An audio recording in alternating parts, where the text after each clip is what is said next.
Well, hello there everyone, my name is Amy, this is a Penny Woman, and welcome to a reading vlog. And this is a slightly unusual reading vlog because usually I go in with a bunch of books that have been on my TBR that I already have the feeling that I'm gonna like. But for this video, I wanted to revisit some authors that I have been a hater towards in the past. It's been years since I've read these thriller authors, they're thriller authors specifically. And I have been a vocal hater of their work, but it has been years and years since I've actually read anything from them. So I thought I'd pick up a couple of these authors' latest books and actually see whether maybe they've improved, maybe I judged them too harshly. And then we can read some newer releases because I'm going to be listening to all of these through audio on Everand. Not sponsored, but can you imagine? Actually I'm lying just because one of these authors I've actually never read from before, but because of the types of people who recommend this book specifically, I don't think I'm gonna like it, so I want to give it a try because, to be honest, all of these authors have covers that draw me in, and then I see who's written it and I'm like, ooh. And what if there's good shit in there and I'm just being a hater, you know? Okay, so the first book that we're gonna pick up is Beautiful Ugly, is that right, by Alice Feeney. I've read His and Hers by Alice Feeney as Sometimes I Lie, and I remember viscerally hating those books and especially the endings, but I cannot tell you one little bit about either of those books. Like, really cannot remember. I just remember they're domestic thrillers. That's all I can remember. So obviously all that I remember is they made me angry, and then the plots didn't stick with me. So that's two bad ones there for old Alice. But we're gonna give Beautiful Ugly a chance, and that's going to be the first one that I pick up. Secondly, I'm going to be picking up Midnight Feast by Lucy Foley. Now I read what was that one that everyone loved, The Guest List? Fucking hated it. Convoluted, too many characters, really convenient ways to end it, and like unlikable characters, but not in the way that I love an unlikable character. I really do. But these ones just like were grating. They were just frustrating for me to actually listen to. Like, I just wanted to be like, shut up. And then I read The Writing Retreat, and that was basically the same thing, but not on an island, at not The Writing Retreat, the hunting lodge, this one, hunting something. That was exactly the same as The Guest List, except at a hunting lodge instead of on an island at a wedding. Exactly the same issues. So I'm going to be picking up Midnight Feast by her, and seeing maybe she's improved. Maybe I actually just needed to give her a third try. And then the last one is one that I haven't read, and that's The Writing Retreat by Julia Bartz. So many people talk about loving this fucking thriller, and it's weird because some of my favorite booktubers like Books and Lala and Gabby Reads both really enjoyed this one, but I never like the thrillers they like. So I'm very interested to get into this one. Like, I wouldn't be doing this reading vlog if I had to buy all of these, and I'm in South Africa. Our libraries do not have access to books that are this new a lot of the time, unfortunately. So we're gonna get into some thrillers. There might be spoilers. When I do have spoilers, I will put a big spoilers thing here, and I'll warn you in advance in case you want to go read any of these. I'll be very, very clear about it, but I know it's nice and juicy sometimes to get a thriller, like a thriller spoiler vlog. So let's get into Beautiful Ugly.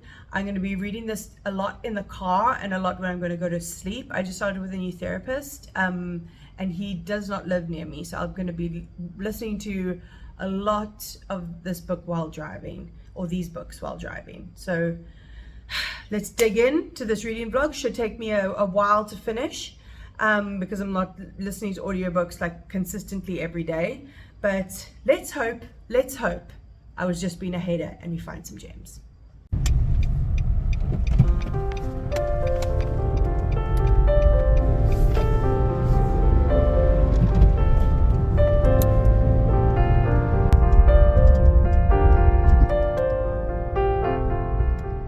poor baby has a hot spot, don't you, bud?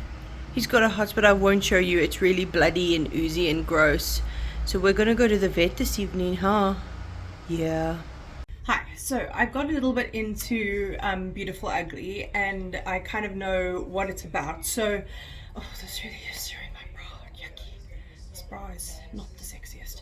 I hate wearing bras. So Beautiful Ugly is about a main character, Grady, whose wife Abby went missing right at the beginning of the novel. He's waiting for a phone call from his agent because he's a writer and he wants to find out if he's become a bestseller. And he's on the phone to his wife, and she's like bringing home fish and chips in the car, and then she like says to him like, oh, I see something in the road, someone's lying in the road, and he's like, don't go see her, don't do anything, like it feels like dodgy. And then she goes missing, and there's a doll left in her car that has its lips sewed shut, and she's a journalist, so everyone thinks it's something to do with that. So then we go to like a year later, where he hasn't been able to write. He's like living in a hotel. He's not doing very well. He's really taking Abby's absence very hard, and his agent offers him to go stay at this cabin on like a really remote Scottish island so that he can try and write again and like get some space and be able to like stay rent free at a place for a little while. So we get this atmosphere of like a really small town. There's like 25 people on the island. Very tiny community, very cut off from the mainland. Like the ferry only goes a couple of times a week. And we start to get to know some of those characters. There is a little bit of like mystery around it because he finds some like, he keeps on thinking that he sees Abby all the time, and he finds some creepy stuff in the cabin that he's staying at. The people around him seem to be a little weird, and he is feeling a little bit uneasy. There's one thing that did come up that is I remember Alice Feeney doing, which is do random things to do with the couple that sound like they're romantic, but they're actually fucking strange.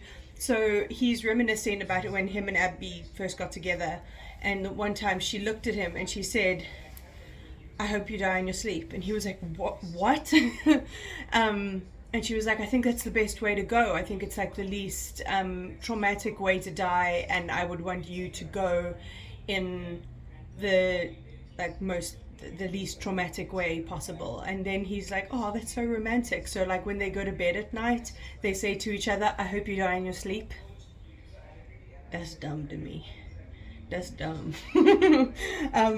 But yeah, I'm carrying on writing. I think we have got some flashback chapters from Abby's point of view before she goes missing. So I'm not sure whether it's like a Gone Girl situation, but we'll see. So far, it's not too bad. Yeah, cone of shame. Hey bud, is it a bit disorientating? Oh honey, you're perfect. How gloomy it is today, my goodness. It's been so hot the last few days, and now apparently it's going to be raining for a couple of days, which is actually going to be quite nice. Just a little break from the like ridiculous heat. I just popped out to get some meds because we're still trying to sort out my sleep issues. So I'm trying a new medication at the moment. And then I went to get a chocolate chip because they're really, really good and they're not expensive, so that's good. I'm listening to Beautiful Ugly, and he says stuff like there's certain like lines that you can tell like he's a bit misogynistic. Like he says, there are some young women that made me make bad decisions, which is like those women that make you do anything. You did that yourself, you're a big boy. But so spoilers, I'm gonna put it, he keeps on, he's found this manuscript in the house of this, because so the cabin that he's staying in used to belong to an author who died and left it to his agent. and he finds that guy's last manuscript in the house and decides to pass it off as his own because he's struggling to write his own book. So he's been writing and everything, no problem, but every time he leaves the house, he comes back and someone will have slipped like a letter underneath his door, and it'll be a clipping from one of his wife's articles that she wrote as a journalist. And I'm still not sure like how that's going to piece together, because the flashbacks that we're getting from her point of view, it's still just before she goes missing. So we don't know whether she's made herself go missing, whether she's like done it on purpose, or whether something happened to her. The way that he talks about their relationship and the way that she talks about their relationship is very different. He's very much like, everything was wonderful, I loved her so much, she was the best thing ever. And she's like, I was super unhappy, I needed to change my life. He doesn't care for me anymore, he just cares about his books. So that parallel is interesting. I'm just really hoping, because like the thing with Alice Feeney is it's very readable. It's very, very readable, but I want it to cross the finish line in a decent way, because she flubs her endings. Like the 2 books that I've read of hers, the endings fucked it. So yeah, we'll have to see. I'm going to do more driving, let you know how I feel. I'm going to chat to you while I hang up my laundry. So, spoilers. I am about 2 hours from the end of the audiobook for Beautiful Ugly, and so we're given, he's an unreliable narrator, that's what I'm trying to say. This character is unreliable. He does have a drinking problem, which he, the way he talks about it, he's like really in denial that he has an alcohol issue, but he definitely was. His wife used to come home and find him passed out quite often. So he finds out that one of the women in the village was like the first reader for the guy who used to own the cabin that he's staying in right now. So now he's freaking out because he's like, oh fuck, this woman's going to realize that I've stolen this dead man's manuscript. And so he goes to try to find her. Other things happen, like not really consequential at this moment in time. But on his way back, he ends up hitting someone on a bicycle with his car. And he goes out to see if this woman is okay, and it's Abby. He fucking hardly ever calls her Abby. He always says my wife, which I really don't like because it's like so possessive.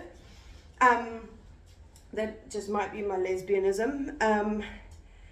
And he realizes it's her. And he looks at her and he's like, the only difference with this woman is that she's got brown eyes and Abby had blue eyes, or green eyes, or whatever. And she doesn't seem to recognize him at all.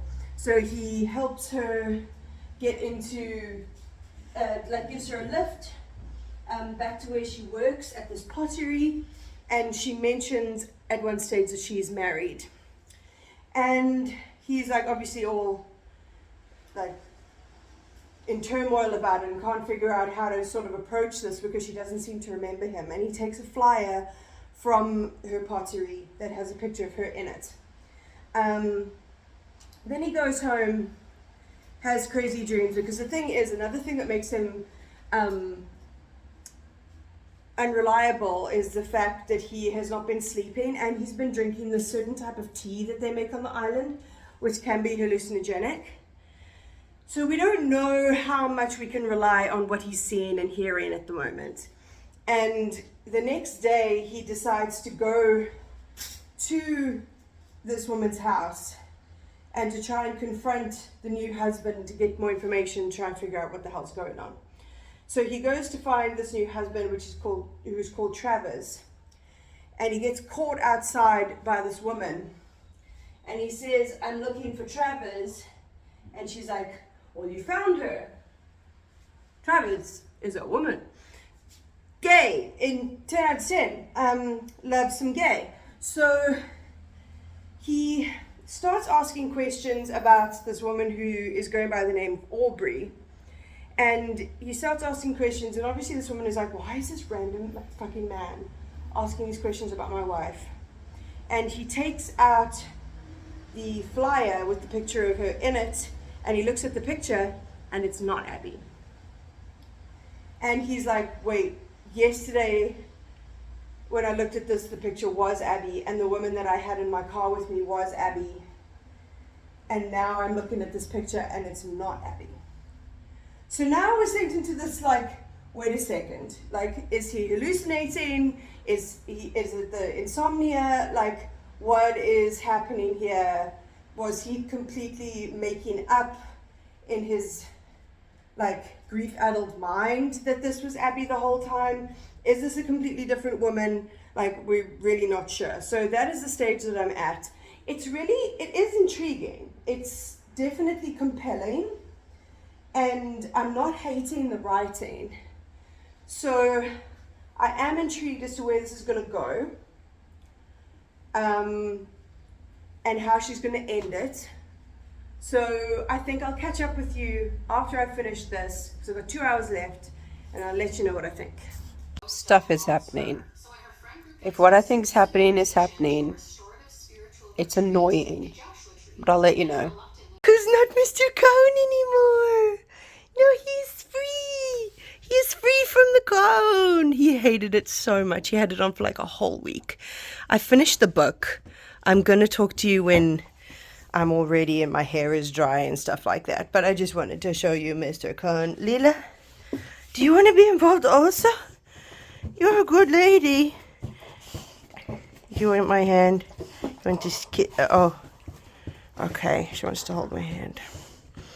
All right then. She really likes to hold my hand. You're disgusting. You're disgusting. Okay, I'm finally coming in to finish up. Stay there, phone. I don't want to get my tripod. Okay, cool. So I've been in a depressive episode. Your girl's got depression, and I'm also like struggling with sleep.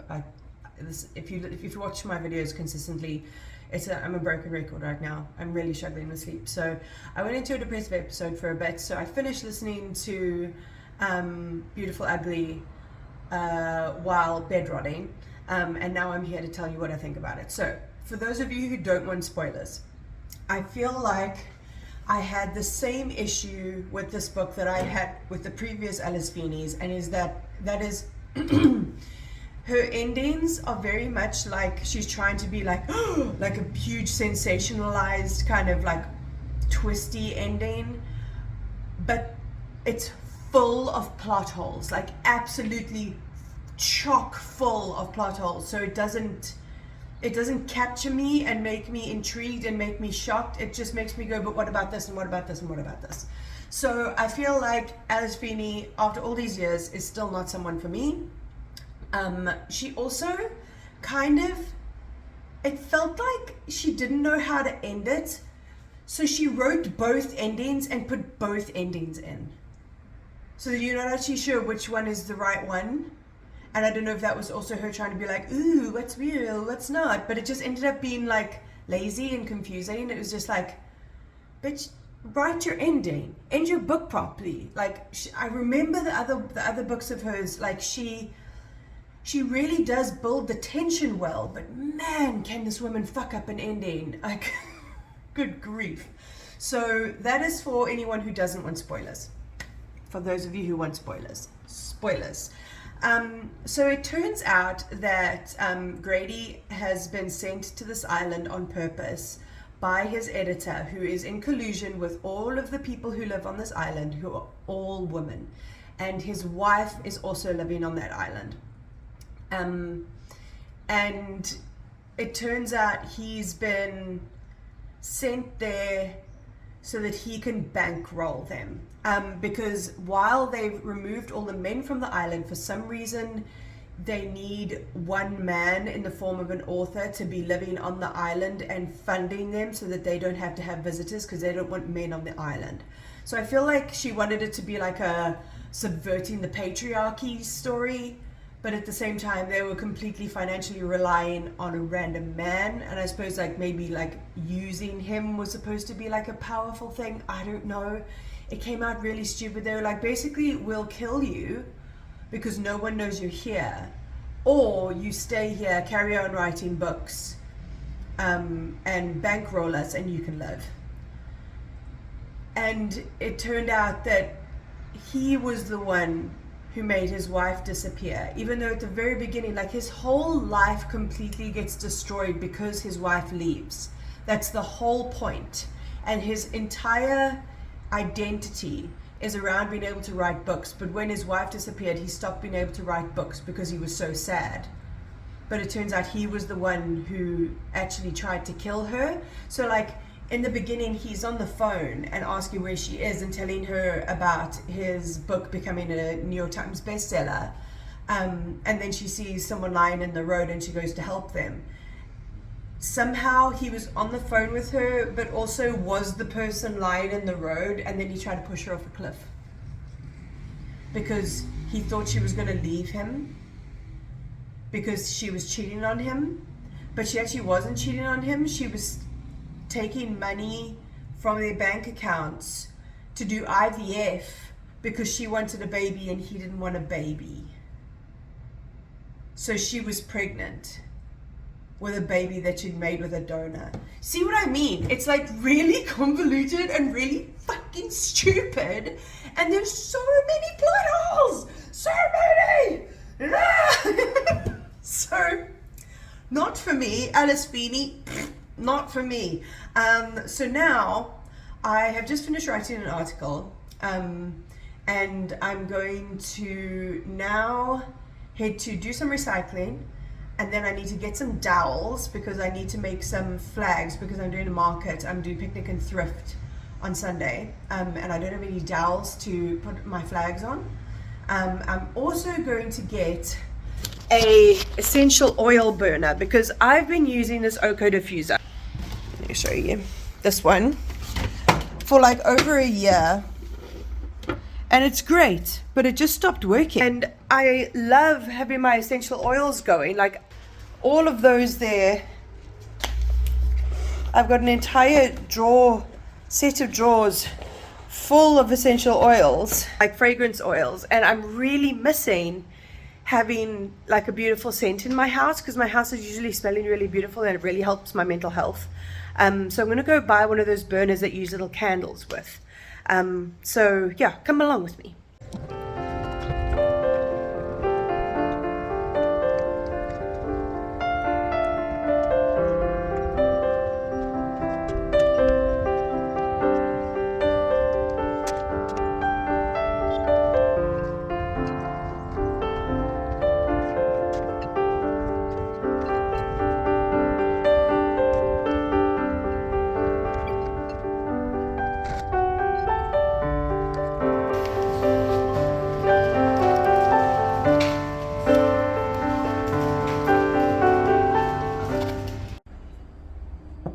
Ta-da! It's so cute. I went all over the fucking place looking for these, but I found them. So apparently, the YouTube tutorial says you put this guy in.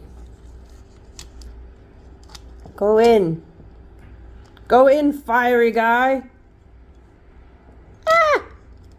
There's some glue in there from... Okay. And then you put some water in the top.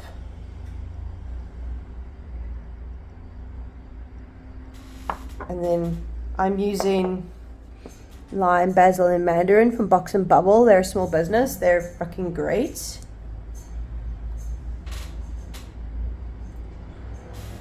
And then that's how it goes. Nice. Gotta get the money. Hello. We're in the traffic. We are going to, Jay is filming. Hello. Thank you, Jay. We are going to a book launch, which is virtual.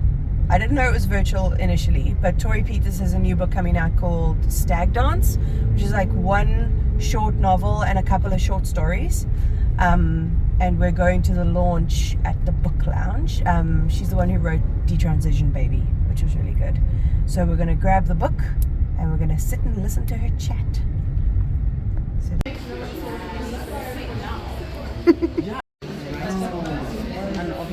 for having me. This is my first time in South Africa, so I'm totally. it is so dark. I am going to update you when I get back home. Hopefully I remember. Otherwise I'll talk to you tomorrow. But that was fucking 10 out of 10. And Jay, who's my trans sibling, got to ask a question. And the way she answered it was like, she doesn't even know how perfectly she answered it. It was fucking wonderful. And goddamn, Tori Peters is so fine. Hot diggity dog. Okay, I'm going home now. I realize I haven't chatted to you about Midnight Feast, and I'm in my cute little makeup and stuff for a Crafty Reads that I just filmed. So let me chat to you about Midnight Feast. So this is by Lucy Foley. I really hated the guest list. I thought it was really silly, and like all of the characters were unlikable, but not in a fun way. And then the hunting party I felt like was just a copy paste of exactly what she'd done in the guest list, like, but in a different setting.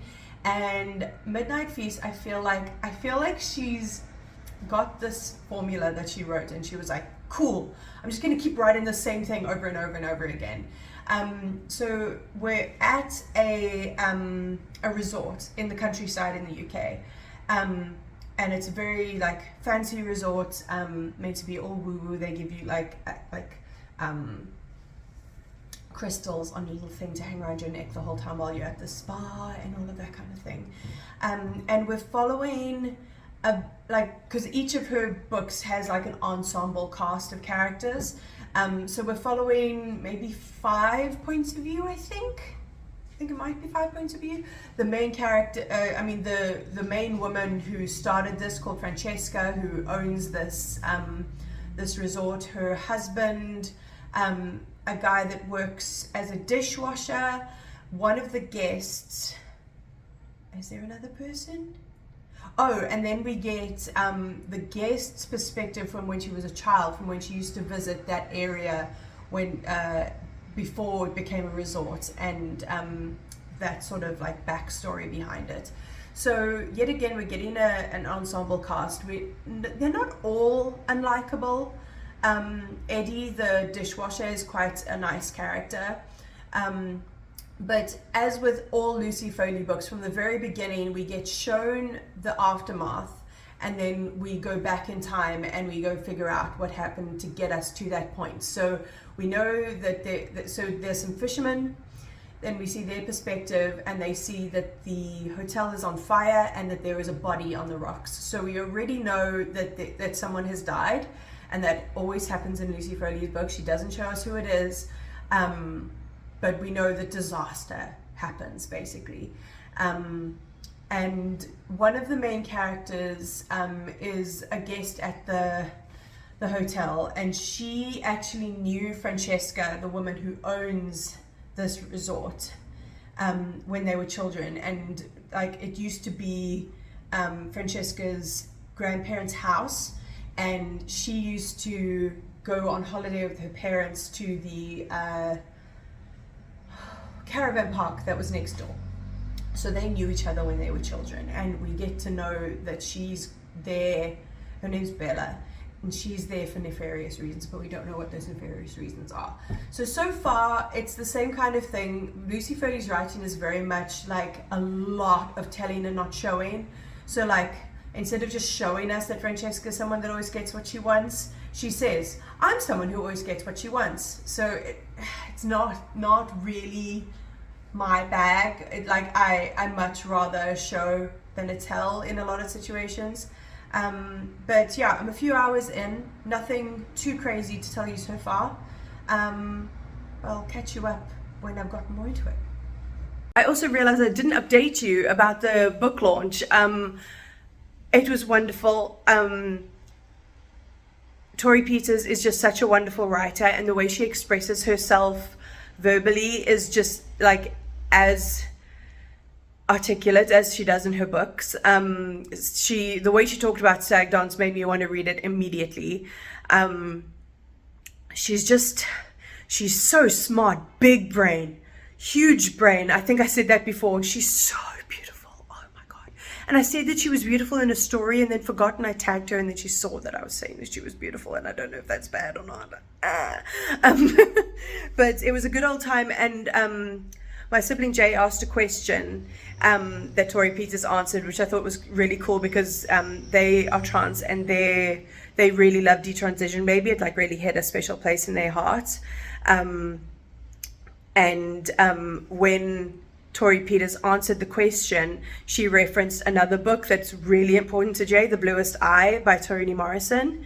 And I couldn't believe it. I was like, oh my word, they are just like on the same level. It was really cool. So yeah, if you haven't read Tori Peters so far, read Tori Peters. She is 10 out of 10. This is a vlog from me if you don't get one of me looking like a thumb watching football. I'm watching the Lionesses play Belgium at the moment. They won a lot from Lucy Bronze. I just wanted to come in and say that yet again, I'm in the throes of the sleeping issue. So I have been listening to this audiobook, but all my functionality is sort of going out the window at the moment. But at the same time, I feel like this book is really fucking long. Like, I just looked at it and I was like, I must have maybe an hour left, because I'm on the day where all the drama hits the fan in the narrative so far, because it says like it like counts down to like the day, and I've got 3 freaking hours left. 3 hours? Like, drag it out, why don't you? Like, this book does not need to be as fucking long as it is. It's not bad. It's not good. It's not to the point where like, oh yeah, this writing will compel me to read another Lucy Foley. It's not making me angry like her other 2 did. But that all depends on the way she ends it. So we'll see. I have a market on... Oh! Brilliant play for England again. Beth Mead, is she going to stuff it? Ah! That was a good save. I have a market, a picnic and thrift on Sunday, so I will be listening to it driving to Greenpoint and driving back, which is like 30 minutes each. So that's an hour's worth of listening. So hopefully I'll get into a good chunk into it and finish this damn book off, because it's taking forever. Okay, we're all ready to go. I've got orange in my eyes because the theme is orange. This is the most orange top that I own. Nana's back there. Hugo is here. Market time. Made my first 2 sales, 3 scrunchies and a cat toy, and then a pack of cloths, which is so nice because like I really like making the cloths, so it's nice when other people like to buy them. But it's a really nice vibe. The market is like, the people here are really nice, so good vibes. Good so far. It's my setup.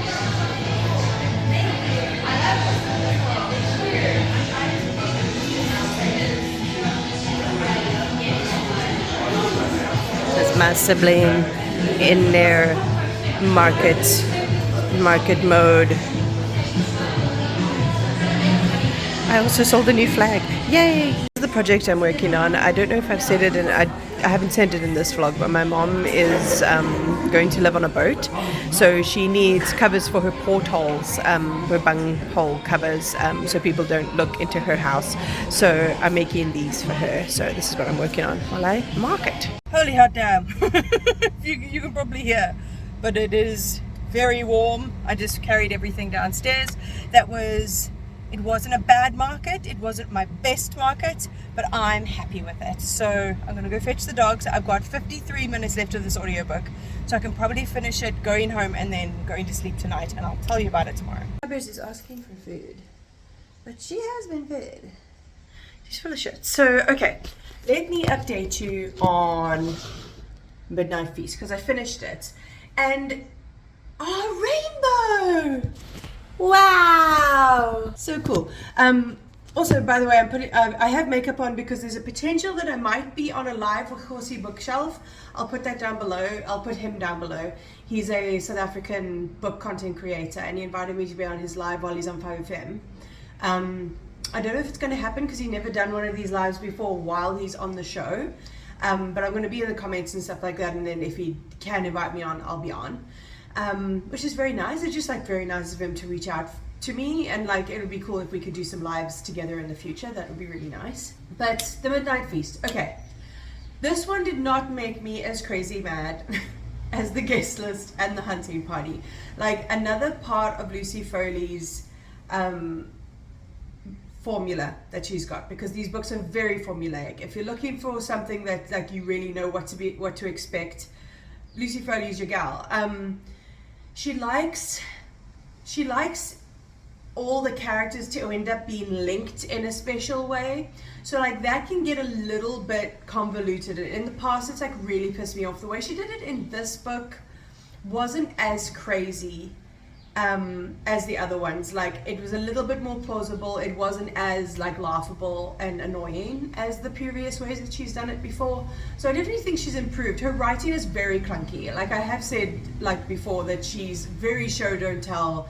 Like her character development is very obvious. It's not there's not a lot of nuance and subtlety to her work. So I'm not going to be reading her in the future, but this isn't like the Alice Feeney when I'm like, this is dog shit crap, like bad book.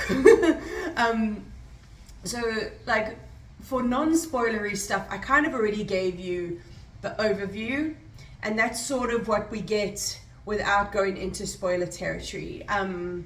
So if you want to see spoilers for this, if you like thrillers, you might like this one.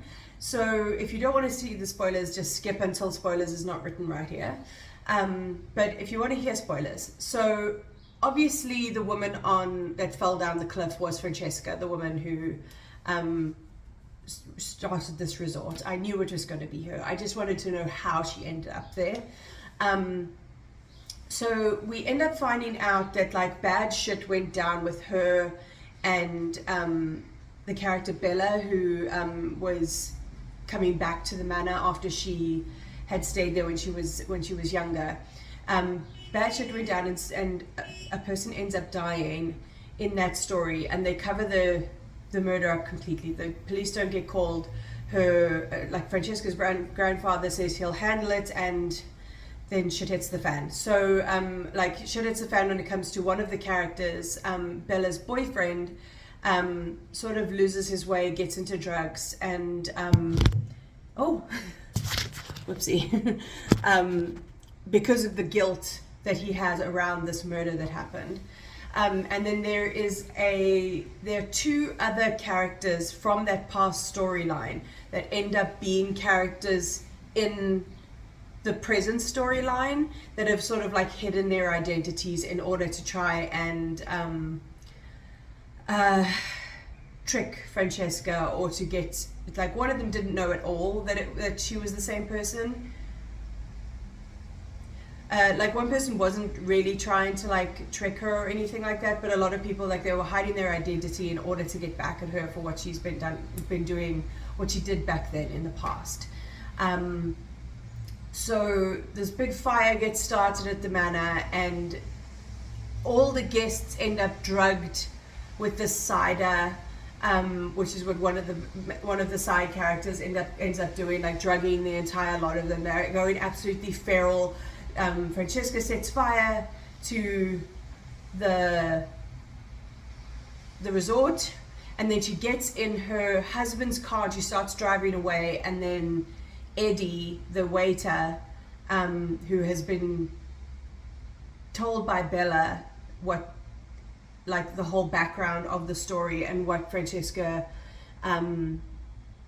was responsible for, he ends up like walking into the road, causes her to crash, and then she runs away from him and ends up going over the cliff. And then it turns out that the policeman, who we've been jumping backwards and forwards, like I said, into the past and the present storylines, and the policeman that has been investigating everything is Eddie's brother, who is Isabella's boyfriend, who ended up going on drugs and everything like that. He's straightened himself out, he's become a policeman, and he's come back to his hometown, and he's actually the one that brought everyone together. He's the one who organized a planned meeting between Francesca and her husband. He's the one who brought all of the different people from that storyline in the past to the resort on its opening weekend to try and make sure that Francesca doesn't get away with what she got away with in the past. There are some plot holes. There are definitely some plot holes. There's definitely some age things that I don't think quite make sense. But it's not the worst. It's really not the worst. It was a perfectly serviceable thriller. So yeah. Now I've got one that I've hated, one that has been fine, and now I'm going to get into The Writing Retreat by Julia Bartz. Howdy. So I have come in to update you on a couple of things and what is happening in the writing retreat so far. So one thing is that I've booked another market. It's for the Southern Parrot Sanctuary that works out of Exotic Animal World, and they're doing a fundraiser market, so I'm going to do that tomorrow. And then I have a job interview for being a shop assistant at a craft store, which would be like the dream. Like part-time, and I've got that coming up on Tuesday. So those are going to be two big listening times for me driving there and back, and two exciting prospects, so that's cool. So in the writing retreat, we're following our main character, Alex. She's an aspiring writer. She's currently working at a publishing company, and she's recently gone through like a big friendship breakup with her and her best friend Ren, but we don't know what happened and why, and this has put her into like crazy writer's block. But one of her favorite writers does a writing retreat every year, and she has 4 writers that she takes on, and they do a month-long writing retreat, and she's always wanted to do it, and she manages to get in basically. And so they go to a manor house like that this author owns in upstate New York, and it's her and Ren ends up being there as well, and then 3 other women, and they are tasked with writing an entire novel from beginning to end. Every single day they have to submit 3,000 words, and then they do like feedback sessions and stuff like that. So we haven't got too much. We've just like met the main characters so far. We've kind of got like the spooky vibe of the house that they're going to be staying in, and there's like a little bit of tension obviously because her and Rain haven't spoken for like a year. So yeah, so far I'm liking it. I don't know where the thrilling aspect is coming from. I don't know what secrets we're going to uncover, but I'm along for the ride. On the way. Very grey day. We're here. All set up. One of my fellow vendors. All he sells is his cuteness. Look at this one. I've set up, so I want to see. If you know me, you know I love owls. Hello, gorgeous. Hello, beautiful baby. Oh my god. Hi, babies. Oh, you're so cute. Look at his little horns. Big ass spider. So cool. Some parrot friends. Hi. How's it going? Hello. You been a show off? You're very cute. Last time I was here, all these little guys were asleep. Hello, sweet angels. Hello, little socks. Oh. Oh man, you're so cute. Sweet angel. This friend. They're beautiful. You can see this morning, there's lemurs up there. So axolotls. Look at those little furry ears. OMG. Cute. cute. Oh, okay, cup of coffee. It's humid as all fuck. I think it'll be better once I actually sit down. I also bought a cookie from another vendor. Let me show you. Look at this bitch. It's girthy.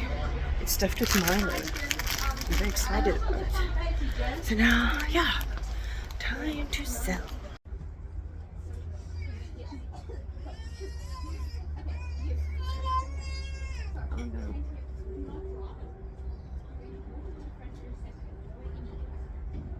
This is Miss Custard. She is a celebrity. She's beautiful. The weather is not good. The weather is damp. So we're probably going to pack up early because the weather is cuck and no one is coming through here because it's raining. So it hasn't been great. I've sold some scrunchies, but it's okay. I'm going to do a market at the end of the month. This was like a bonus market and I didn't have to pay a vendor fee, so, and also I got to see animals, so that's nice. Howdy. So I have my interview at that craft shop today, so I'm going to be listening to at least an hour of my audiobook because it's an hour there and an hour back. I mean half an hour there, half an hour back. So I'm meeting the lady at a Mug and Bean that's near the shop. I've never been to the shop before, but I've been following the shop on social media for a while, and I really like the way it looks and like what they've got. I'm just using the Evo beach paste. It's called the Shag, just to style my hair. So I don't know what to expect. I haven't had an interview like this in a bit, or I suppose I had that bookshop interview in January, but this would be really cool because it's part-time, so it gives me time for like everything else, and it's not like every single day, which is really great. But I thought as I get ready I'll chat to you about I'll give you a little update on the writing retreat. So when it comes to like non-spoiler territory, we've kind of just been going with the same sort of thing happening over and over. It is, I'm not sure why this book is so long. It's just a lot of like them writing, the different dynamics between the different writers, doing drugs with the person who, with Rosa, who is the writer that everyone's come to do this retreat with. She is a fan of LSD and weed and that kind of thing. So it's just a lot of that. But let me just go into a little bit of spoiler territory so we can see actually what's cracking. Because I've got about 5 hours left. So I'm intrigued to see where it goes, because it's not been too thrilling. Like there's been non-spoiler, there's just been a couple of like dreams and like trip moments where she like did LSD and she had a trip, and they're very sexual. So like out of nowhere there'll just be like a really intense sex scene, which I really didn't expect in a thriller. I'm not a huge fan of sex scenes, to be honest. If you like smut, I guess you'll like it. I was just kind of like, what's going on? But spoiler. So we find out what happened between Ren and Alex, and basically they fucked. They were very good friends. They're spending a lot of time together, and one day Ren starts kissing Alex. They start making out and everything, and then she goes down on her. And then after that, Ren starts acting really weird and offish towards her, and Alex tries to approach her, and ends up knocking her down a flight of stairs and injuring her, so she has to have like a bunch of operations and stuff like that on her hand. And then from there, a bunch of their friends, like most of their friends, like cut Alex off, and then they haven't spoken about it for a year. So like she says, oh, she destroyed my life, but besides the like friendship side of things, I don't see how that destroyed Alex's life at all. So yeah, it's a little bit awkward. But yeah, that is the whole mystery about what happened to their relationship. They fucked. It was awkward. And then, so Ren is sharing a room with this girl called Poppy. And while they're tripping on LSD, Poppy calls Alex downstairs to the basement and says, I have something to show you. She's not as she seems. She's not what she implies that she is. But she doesn't say who the she is. And then Alex wakes up in her bedroom, and then Poppy is missing. And they find out that Poppy is not actually Poppy. Her name is actually Zoe. So she's somehow snuck her way into this prestigious writing retreat, and they're not sure why. So they're waiting for the police to come. So that's the stage that I've got up to. It's snowing a lot there, so everyone's presuming, like, if she's outside, that she's actually just dead, which is kind of intense. But that's where I've got up to. It's okay, it's fine, the writing is okay. I don't know if I'd be like, I mean, I probably would give her another go at this point, like with 5 hours to go. I'd probably give her another chance when it came to like reading another book of hers. I think this is her debut. I've never seen anything else of hers before. So yeah, at this stage, I would give her another go. But we all know, as we saw with Beautiful Ugly, the ending can fuck it. So we'll see.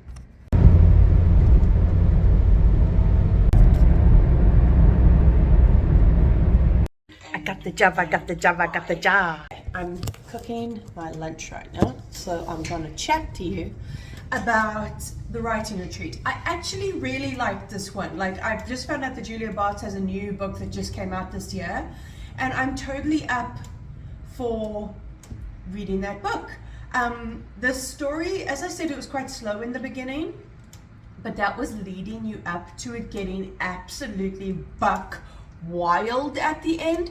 There's betrayals, there's people not being who they assume to be, there's people being kept hostage. It's absolutely crazy, and it's crazy in the way that it was actually like kind of fun instead of being silly, which it is in some other books. Like, hang on, cookie. So I'm going to chat to you here while I cook.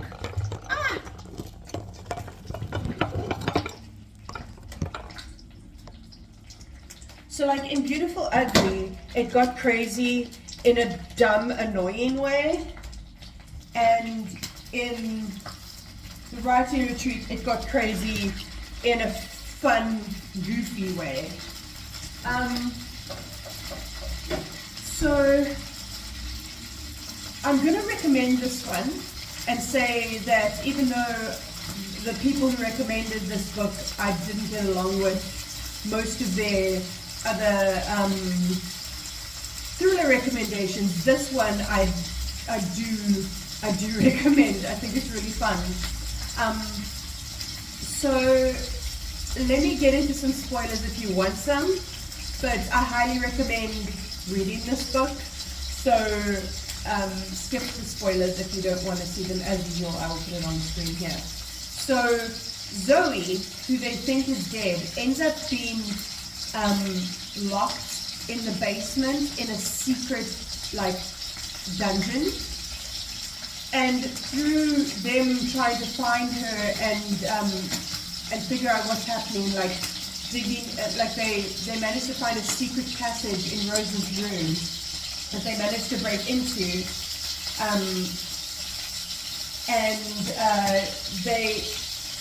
they go and try to save Zoe, but it turns out that Taylor, one of the other writers, has been undercover this entire time, and she's actually Rosa's girlfriend. So they all end up getting trapped downstairs in this basement and forced to write in order to stay alive.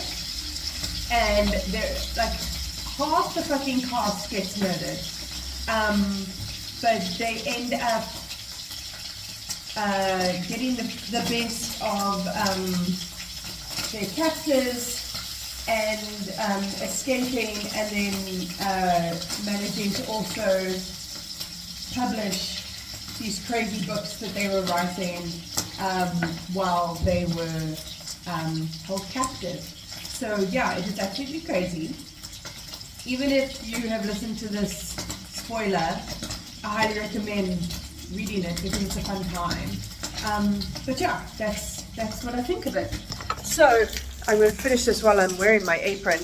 I hope you enjoyed this reading vlog. I liked filming it. It was like something a little bit more unusual. It took me way longer than I usually take to film reading vlogs because I was reading on audio. But if you want me to do a video like this again, drop in the comments below and I'm happy to do it again. If you want to see more from me, my TikTok, Instagram and my crochet creations are linked all down below, along with my Kofi link, which is a one-time tip jar if you want to support my channel. Other than that, like and subscribe, all of that fun stuff, and I'll check you next time.